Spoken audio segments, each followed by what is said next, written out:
પ્રથમ તો આપ સૌનું સ્વાગત છે, કારણ કે ઓબીસી ડિપાર્ટમેન્ટના ગુજરાતના ચેરમેન બન્યા બાદ આ પ્રથમ આપણી પત્રકાર પરિષદમાં આપણે સૌ મળ્યા છીએ, ત્યારે આપ સૌનું હું આવકારું છું અને સ્વાગત કરું છું.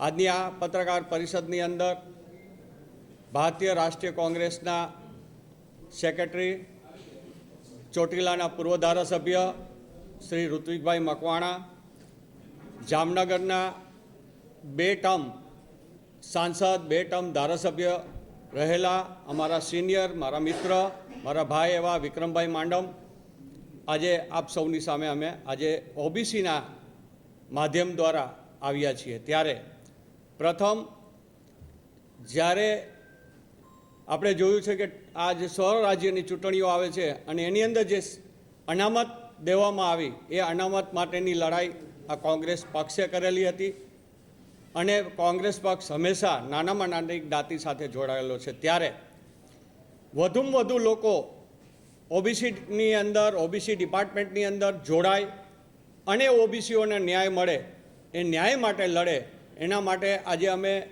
ગુજરાત પ્રદેશ કોંગ્રેસ ઓબીસી ડિપાર્ટમેન્ટ દ્વારા એક QR કોડ આજે આપની સમક્ષ અમે મૂકીએ છીએ, જે પ્રજાની સામે મૂકીએ છીએ કે એક QR કોડ દ્વારા બધા કોંગ્રેસની અંદર જોડાય અને ઓબીસીને જે થતા અન્યાયોની અંદર એ ન્યાય મેળવવાની લડાઈ જે અમે શરૂ ગણતરી કરીએ તો ગુજરાતની અંદર 53% વસ્તી ઓબીસીઓની છે, જેની અંદર અંદાજિત 146 જ્ઞાતિઓ આવે છે.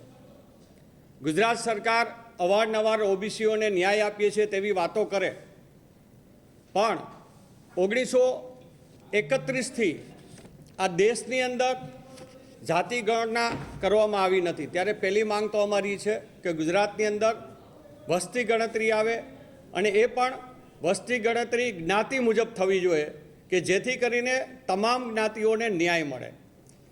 જ્યારે આપણે 53% વસ્તી ઓબીસીઓની હોય અને છતાં ગુજરાતની અંદર એને પૂરો ન્યાય ના મળતો હોય, તો એના માટેની અમે શરૂઆત કરી રહ્યા છીએ.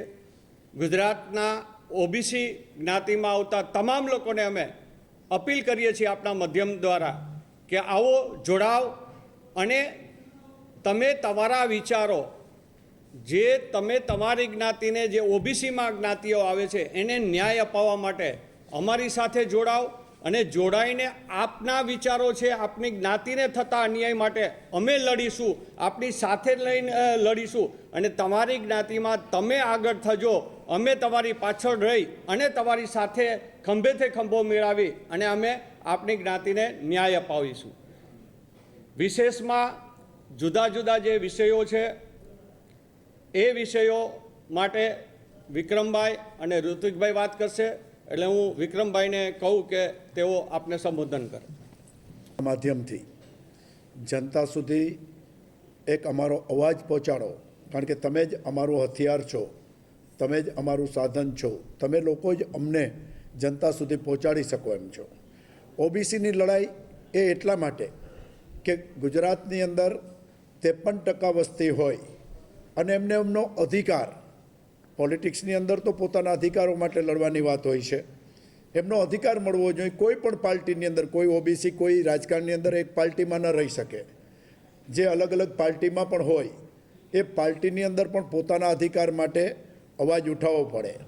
અને મારું સૂત્ર છે કે માગવાથી ભીખ મળે, અધિકાર તો ઝટીને લેવા પડે.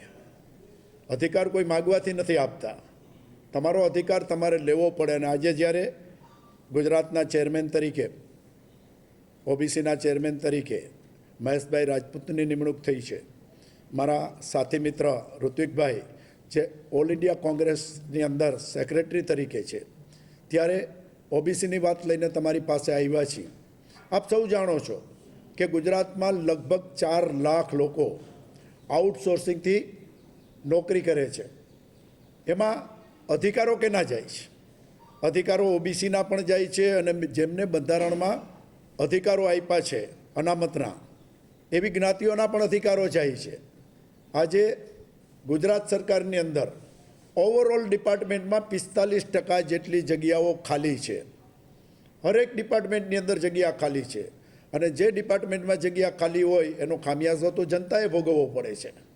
તો શા માટે આઉટસોર્સિંગથી? આઉટસોર્સિંગ એ સરકારની મોનોપોલી છે. એમની ઈચ્છા પડે એમને કોન્ટ્રાક્ટ આપે, એમની ઈચ્છા પડે એ રીતે પેમેન્ટ કરે. અને આપ જાણો છો કોરોના કાળની અંદર તો જામનગરમાં બહુ મોટો કિસ્સો બહાર આવ્યો હતો. દીકરીઓનું જે શોષણ, એમને એમની અનુકૂળતા પ્રમાણે ક્યારે નોકરી આવું, કેટલા વાગ્યા લગી રહેવું, ઈચ્છા પડે ત્યારે કાઢી મેળવી, ઈચ્છા પડે તો રાખવી. આ આઉટસોર્સિંગની અંદર જે શોષણ થઈ રહ્યું છે દીકરા દીકરીઓનું બંનેનું, એ પણ મહત્ત્વનો મુદ્દો છે. તો ઓબીસીના ડિપાર્ટમેન્ટ થ્રુ અમે જે મુવમેન્ટ કરીએ છીએ એમાં અમારી પહેલી માંગ તો એ છે કે ગુજરાત સરકારની તમામ નોકરીઓમાં ખાલી જગ્યા છે એ કાયદેસર ભરવી જોઈએ, જેથી કરીને અનામતનો લાભ જે જ્ઞાતિઓને મળે છે, એમના દીકરા હોય કે દીકરી હોય, એવો જનરલી પછાત જ્ઞાતિઓમાંથી આવે છે, સંઘર્ષ કરીને, મહેનત કરીને, મજૂરી કરીને એમના દીકરા દીકરીઓને ભણાવે છે, અને ત્યારે એમને નોકરી ન મળે અને એમનું શોષણ થાય, એ બંધ થવું જોઈએ. જો 4 લાખ નોકરીઓ એ આઉટસોર્સિંગથી હોય એને બદલે કાયદેસરની ભરવામાં આવે તો એમને પણ ન્યાય મળે. અને એના માટે કોંગ્રેસ પાર્ટીએ મહેશભાઈ જેવા, રાજપૂત જેવા લડાયક આગેવાનને જ્યારે ધોરા સંભાળી છે ગુજરાતના ચેરમેન તરીકેની, ત્યારે હું પણ એક ઓબીસીનો મિત્ર છું. મને પણ વર્ષોના, હમણાં મહેશભાઈ કીધું, 2 વાર સાંસદ, 2 વાર ધારાસભ્ય, અને ઘણા સમયથી આ રાજકારણની અંદર સક્રિય છું. લોકોને પડતી મુશ્કેલીઓ, લોકોની સમસ્યા, આજે જામનગરની સૌથી મોટામાં મોટી હોસ્પિટલ હોય જીજી હોસ્પિટલ, જે સૌરાષ્ટ્રની નંબર 1 હોસ્પિટલ છે, એમાં છેલ્લા 46 વર્ષથી અમારી સોશિયલ વર્કર તરીકે મારો આજ દિવસ સુધી એમાં ફોટો પાડવા નથી દીધો, કારણ કે હું ફોટો પાડવા માટે અહીંયા નથી જતો. પણ ત્યાંની જે ફરિયાદો આવે છે, ત્યાંનું જે દુઃખદ વર્ણન આવે છે, દીકરીઓ ઉપર થતો અત્યાચાર, એ મોટામાં મોટી સમસ્યા એ છે.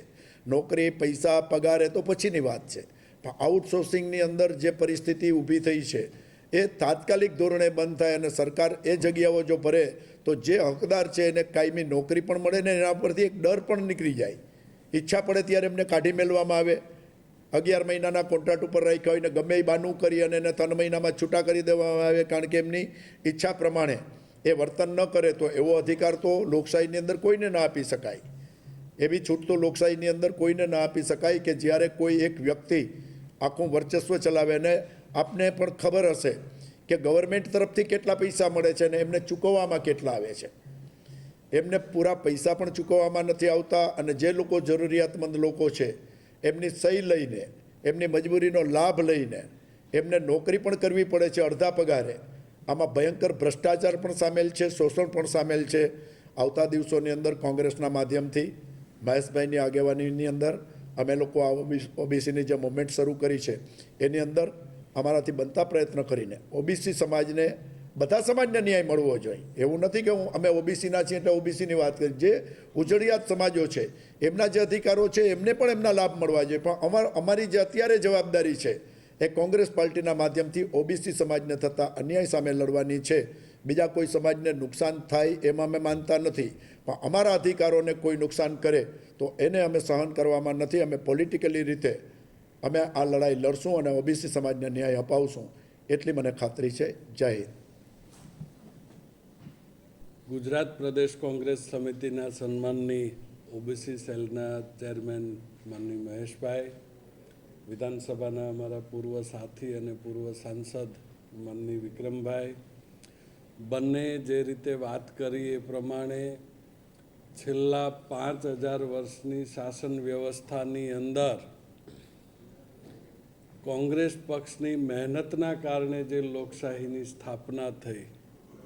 લોકશાહીનો અર્થ જ થાય લોકો દ્વારા, લોકો માટે અને લોકો વડે ચાલતી શાસન વ્યવસ્થા. એમણે કહ્યું એમ આપણી કુલ વસ્તીના 53% જ્યારે ઓબીસી સમાજ હોય ત્યારે શાસન વ્યવસ્થાના તમામ વિભાગોની અંદર પણ ઓબીસી સમાજને પોતાનું સ્થાન, યોગ્ય અધિકારો મળે એ માટેની લડત કોંગ્રેસ પક્ષ હંમેશાથી લડતો આવ્યો છે. કોંગ્રેસ પક્ષે ગુજરાતની શાસન વ્યવસ્થામાં હંમેશાથી બેલેન્સ જાળવવાનો પ્રયત્ન કર્યો છે. સન્માનની માધવસિંહભાઈ હોય, સ્વર્ગસ્થ માધવસિંહભાઈ હોય, સ્વર્ગસ્થ અમરસિંહભાઈ હોય, સ્વર્ગસ્થ ચિમનભાઈ હોય, દરેક સમાજને શાસન વ્યવસ્થાની પ્રતિનિધિત્વ કરવાની તક પણ આપી છે. છેલ્લા 30 વર્ષથી ભારતીય જનતા પાર્ટીની શાસન વ્યવસ્થાની અંદર ઓબીસી સમાજ, એસસી સમાજ, એસટી સમાજની જે રીતે અવગણના કરવામાં આવે છે એની વિરુદ્ધ કોંગ્રેસ પક્ષ આવનારા સમયની અંદર એક મુહિમ ચલાવવા માટે જઈ રહ્યો છે. જેવી રીતે આપ સૌના કેટલાક સૂત્રો હોય છે, એવી રીતે અમારી પાસે પણ કેટલાક સૂત્રો હોય છે અને સૂત્રો પાસેથી મળતી માહિતી પ્રમાણે કદાચ ટૂંક સમયમાં મુખ્યમંત્રી બદલાય તો ના નહીં, તો આવા સંજોગોની અંદર હજી થોડા સમય પહેલાં જ પરસોત્તમભાઈ સોલંકી પોતાની માગણી રજૂ કરી ચૂક્યા છે. પરંતુ અમને એવું લાગે છે કે ભારતીય જનતા પાર્ટી ઓબીસીને મહત્ત્વ આપવામાં બિલકુલ નથી. છેલ્લા 30 વર્ષની શાસન વ્યવસ્થામાં ગુજરાત રાજ્યના બજેટનો તમે અભ્યાસ કરો તો એની અંદર પણ ઓબીસી, એસસી અને એસટી આ ત્રણેયને માત્ર લાભાર્થી બનીને રહે એને અધિકારોપૂર્વક એના માટેની જે બજેટની જોગવાઈઓ થવી જોઈએ, ક્યાંક ને ક્યાંક એ બજેટની જોગવાઈઓ થઈ રહી નથી અને એના કારણે અન્યાય થાય છે. 4 લાખ કરોડ રૂપિયાનું બજેટ હોય એની અંદર ખૂબ જ ઓછી રકમ ઓબીસી સમાજના ડેવલપમેન્ટ માટે વાપરવામાં આવે છે. એવી જ રીતે સન્માનની વિક્રમભાઈએ જે નોકરીઓની વાત કરી, નોકરીઓની સાથે સાથે અત્યારે જે રાજકીય પ્રતિનિધિત્વ માટે જે અનામત વ્યવસ્થા છે એની અંદર પણ પરિવર્તન કરવા માટે અથવા એની અંદર સુધાર કરવા માટેની માગણી પણ કોંગ્રેસ પક્ષનો ઓબીસી સેલ અને અન્ય ડિપાર્ટમેન્ટ સાથે મળીને કરશે. એની અંદર અમારી મૂળ માગણી જે છે એ યુનિટ વાઇઝ અનામત મળે એના માટેની હતી. યુનિટ વાઇઝનો અર્થ એવો થાય કે દાખલા તરીકે રાજકોટ શહેર કે કોર્પોરેશન માટેનું ઇલેક્શન છે તો રાજકોટ શહેરની અંદર એસસી, એસટી અને ઓબીસીને જે અનામત અત્યારના સંજોગોમાં મળે છે એના બદલે રાજકોટ શહેરની વસ્તી ગણતરીના આધારે ઓબીસી સમાજની વસ્તી વધારે હોય તો ઓબીસી સમાજને અનામત વધારે મળવી જોઈએ 27%ની બદલે. ઈડબ્લ્યુએસની વસ્તી વધારે હોય તો ઈડબ્લ્યુએસને પણ અનામત અત્યારે જે મળવાપાત્ર હોય એના કરતાં વધારે મળવી જોઈએ. એની સામે એસટી સમાજની વસ્તી નહીવત હોય તો એની અનામત અહીંયા ઘટવી જોઈએ.